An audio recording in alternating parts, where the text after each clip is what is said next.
ಪ್ರಿಯರಾದವರೇ, ಯೇಸುವಿನ ನಾಮದಲ್ಲಿ ನಾನು ನಿಮ್ಮನ್ನು ವಂದಿಸುತ್ತೇನೆ. ಯೇಸುವಿನೊಟ್ಟಿಗೆ ನಡೆಯುವುದು ಅನ್ನುವುದು ಒಂದು ಉನ್ನತವಾದ ಅನುಭವ.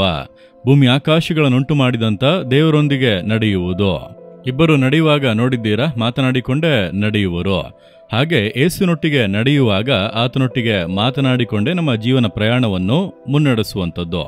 ನಾವು ಆತನೊಂದಿಗೆ, ಆತನು ನಮ್ಮೊಂದಿಗೆ ಮಾತನಾಡಬೇಕು. ಅದುವೇ ಬಹಳ ಮುಖ್ಯ.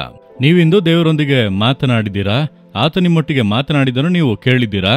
ಅದಕ್ಕಾಗಿಯೇ ಪ್ರಾರ್ಥನೆ. ನಾವು ಒಬ್ಬೊಂಟಿಯಾಗಿ ದೇವರ ಸಮ್ಮುಖದಲ್ಲಿ ಕೂರುವಾಗ ದೇವರು ನಮ್ಮೊಂದಿಗೆ ಮಾತನಾಡುವುದನ್ನು ನಾವು ಕೇಳಬಹುದು. ಸತ್ಯ ವೇದವನ್ನು ನಾವು ಧ್ಯಾನಿಸುವಾಗಲೂ ದೇವರು ಅದರ ಮೂಲಕವಾಗಿ ನಮ್ಮೊಟ್ಟಿಗೆ ಮಾತನಾಡುವರು. ನಾವು ಪ್ರಾರ್ಥನೆ ಮಾಡುವಾಗಲೂ ದೇವರೊಂದಿಗೆ ಮಾತನಾಡಬಹುದು. ಆಗಲೇ ನಾವು ದೇವರೊಂದಿಗೆ ನಡೆಯುವಂಥ ಅನುಭವವನ್ನು ಹೊಂದಿದ್ದೇವೆ ಎಂಬುದಾಗಿ ಅರ್ಥ. ಈ ಅನುಭವದೊಳಗೆ ನೀವು ಬರಬೇಕೆಂಬುದಾಗಿ ದೇವರು ಬಯಸುತ್ತಾರೆ. ಸುಮ್ಮನೆ ಹೆಸರಿಗೆ ಹೋಗಿ ನಿಂತೆವು, ಪ್ರಾರ್ಥನೆ ಮಾಡಿ ಬಂದೆವು ಎಂಬುದಲ್ಲ ಕ್ರೈಸ್ತ ಜೀವಿತ. ದೇವರೊಂದಿಗೆ ಒಡನಾಡುವಂಥದ್ದು. ಅದಕ್ಕಾಗಿಯೇ ದೇವರು ನಿಮ್ಮನ್ನು ಉತ್ಸಾಹಪಡಿಸುತ್ತಾ ಇದ್ದಾರೆ. ಸರಿ, ಈ ದಿನದಲ್ಲಿ ದೇವರು ನನಗೆ ಯಾವ ವಾಕ್ಯವನ್ನು ಇಟ್ಟಿದ್ದಾರೆ ಎಂದು ಅಂದುಕೊಳ್ಳುತ್ತೀರಾ? ಆದಿಕಾಂಡ 17ನೇ ಅಧ್ಯಾಯ 1ನೇ ವಾಕ್ಯದಲ್ಲಿ ಅಬ್ರಹಾಮನಿಗೆ ದೇವರು ದರ್ಶನವಾಗಿ ಅವನಿಗೆ ಹೇಳುತ್ತಾ ಇದ್ದಾರೆ, ನಾನು ಸರ್ವಶಕ್ತನಾದ ದೇವರು, ನನಗೆ ನಡಕೊಂಡು ದೋಷವಿಲ್ಲದವನಾಗಿರು ಎಂಬುದಾಗಿ ಹೇಳುತ್ತಾರೆ. ಈ ಅಬ್ರಹಾಮನು ದೇವರೊಂದಿಗೆ ನಡೆದಂತ ಒಬ್ಬ ಮನುಷ್ಯ. ದೇವರ ಸ್ವರವನ್ನು ಕೇಳಿದವನು. ಅವನು ನೋಡಿ ದೇವರು ಹೇಳುತ್ತಾರೆ, ಅಬ್ರಹಾಮನೇ, ನಾನು ನಿನಗೆ ಬಲವಾಗಿ ದುರ್ಗವಾಗಿರಬೇಕು ಅಂದರೆ ನನಗೆ ನಡೆದುಕೊಂಡು ನೀನು ದೋಷವಿಲ್ಲದವನಾಗಿರು ಎಂಬುದಾಗಿ ಹೇಳುತ್ತಾರೆ. ದೋಷವಿಲ್ಲದವನು ಅಂದರೆ ಏನು? ಬಿ ಬ್ಲೇಮ್ಲೆಸ್, ದೋಷ ಹೊರಿಸಲ್ಪಡದವನಾಗಿ ನೀನು ಜೀವಿಸು ಎಂಬುದಾಗಿ ಹೇಳುತ್ತಾರೆ. ನಾವು ಬಾಳುವಂತ ಈ ಲೋಕದಲ್ಲಿ ಮನೆಯಲ್ಲಿ ಇರುತ್ತೇವೆ, ಆಫೀಸಿಗೆ ಹೋಗುತ್ತೇವೆ, ಕೆಲಸಕ್ಕೆ ಹೋಗುತ್ತೇವೆ. ಪ್ರತಿಯೊಬ್ಬೊಬ್ಬರು ಒಂದಲ್ಲ ಒಂದು ಕೆಲಸದಲ್ಲಿ ಒಳಗಾಗುತ್ತೇವೆ. ಸಮುದಾಯದಲ್ಲಿ ನಮ್ಮನ್ನು ಗಮನಿಸುತ್ತಾ ಇದ್ದಾರೆ. ಅವರ ಮಧ್ಯೆ ದೋಷ ಇಲ್ಲದ ಒಂದು ಜೀವಿತವನ್ನು ಜೀವಿಸಬೇಕು. ಯಾರು ನಮಗೆ ಕೈ ತೋರಿಸಿ ಇವನು ಲಂಚ ತೆಗೆದುಕೊಳ್ಳುವವನು ಎಂಬುದಾಗಿ ಹೇಳಬಾರದು. ಇವನು ಏಮಾರಿಸುವವನು, ಇವಳು ಬಹಳ ಕೋಪಿಷ್ಟ, ಇವಳು ಬಹಳ ದುಷ್ಟಳು, ಇವಳು ತನ್ನ ಅತ್ತೆಯನ್ನು ಪ್ರೀತಿಸುವುದೇ ಇಲ್ಲ, ಇವಳು ತನ್ನ ಸೊಸೆಯನ್ನು ಪೀಡಿಸಿ ಕಳುಹಿಸಿಬಿಟ್ಟಳು, ಇವಳು ಗಂಡನಿಗೆ ವಿಧೇಯಳಾಗದವಳು, ಇವನು ಹೆಂಡತಿಯನ್ನು ಪ್ರೀತಿಸುವುದೇ ಇಲ್ಲ. ಈ ರೀತಿ ಕೊರತೆ ಹೇಳುವಂತೆ ನಾವು ನಡೆದುಕೊಳ್ಳಬಾರದು. ನಮ್ಮ ಜೀವಿತ ಕೊರತೆ ಇಲ್ಲದಾಗಿ ಇರಬೇಕು. ಯಾರು ನಮಗೆ ಕೈ ತೋರಿಸಿ ದೋಷ ಹೊರಿಸುವಂತೆ ಇರಬಾರದು. ಅಂತಹ ಒಂದು ಜೀವಿತಕ್ಕೆ ನಮ್ಮನ್ನು ಅರ್ಪಿಸಿಕೊಳ್ಳಬೇಕು.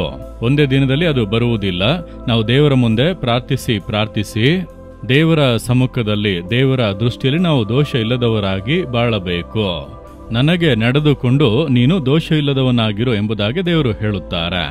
ಮನುಷ್ಯರು ಸುಳ್ಳಾಗಿ ಏನು ಬೇಕಾದರೂ ಮಾತನಾಡಲಿ, ಹೇಳಲಿ, ಅದು ಅಲ್ಲ. ದೇವರ ದೃಷ್ಟಿಯಲ್ಲಿ ನಾವು ದೋಷ ಇಲ್ಲದವರಾಗಿ ಇದ್ದೇವಾ? ಅದುವೇ ಬಹಳ ಮುಖ್ಯವಾದ ಕಾರ್ಯ. ಅದಕ್ಕೆ ನೀವು ಗಮನ ಕೊಟ್ಟು, ದೇವರೇ, ಪ್ರತಿನಿತ್ಯವೂ ನಾನು ನಿಮ್ಮ ದೃಷ್ಟಿಯಲ್ಲಿ ದೋಷ ಇಲ್ಲದವನಾಗಿ ಬಾಳಬೇಕು, ಅದಕ್ಕಾಗಿ ನನ್ನನ್ನು ಅರ್ಪಿಸುತ್ತೇನೆ ಎಂಬುದಾಗಿ ಅರ್ಪಿಸಿಕೊಳ್ಳಿರಿ. ದೇವರು ನಿಮ್ಮನ್ನು ಸುಂದರವಾಗಿ ನಡೆಸುವರು. ಯಾರು ದೋಷ ಹೊರಿಸಲಾಗದೇ ಇರುವಂತಹ ಒಂದು ಜೀವಿತವನ್ನು ದೇವರು ರೂಪಿಸಿಕೊಡುವರು. ಅದಕ್ಕೆ ಆತನು ಸಹಾಯ ಮಾಡಲು ಯಾವಾಗಲೂ ಸಿದ್ಧವಾಗಿದ್ದಾನೆ.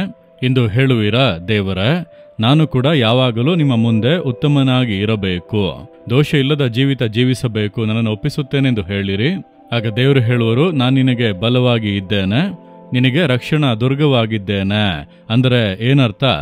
ನಾನೇ ನಿನಗೆ ಸುರಕ್ಷತೆ, ಯಾರೂ ನಿನಗೆ ಏನು ಮಾಡುವುದಕ್ಕೆ ಆಗದು.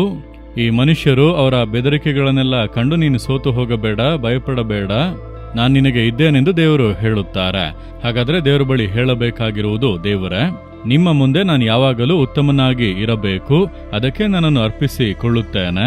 ದೋಷ ಇಲ್ಲದ ಜೀವಿತ ಜೀವಿಸುವುದಕ್ಕೆ ನನಗೆ ಸಹಾಯ ಮಾಡಿ. ನನ್ನನ್ನು ಕರ ಹಿಡಿದು ನಡೆಸಿರಿ. ನನ್ನಲ್ಲಿರುವಂಥ ಕೊರತೆಗಳು, ಕಲೆಗಳನ್ನು ನೀಗಿಸಿ, ಸ್ವಭಾವಗಳನ್ನು ಬದಲಾಯಿಸಿ, ದೋಷ ಇಲ್ಲದೇ ಇರುವಂಥ ಒಂದು ಸ್ವಭಾವವನ್ನು ನನ್ನಲ್ಲಿ ಉಂಟು ಮಾಡಿ. ಯೇಸುವಿನ ನಾಮದಲ್ಲಿ ಆಮೇನ್, ಆಮೇನ್.